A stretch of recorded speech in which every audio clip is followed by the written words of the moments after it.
forms a perception whether a film is good or bad.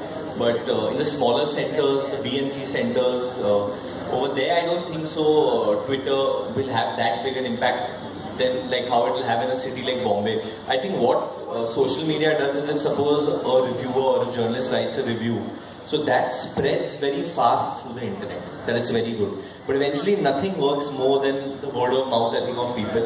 And that is also something which social media can spread really fast. But eventually जब लोग theatre जाते हैं, picture देखते हैं, what they feel. I mean, I've seen that in Dishom right now, because Friday we started at a certain amount because we were hit by rains on all 3 days. But besides the rains, every day we've seen the film climb, and that's only because of what people have seen in the theatre. Though surprisingly, we actually got really good critical reviews as well. Are you personally happy about social media?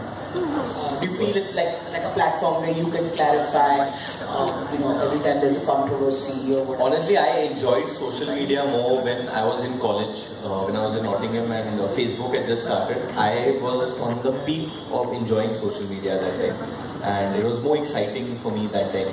Now it's fun when there's something like recently at the Kapil Sharma show I did that Tahir Shah thing.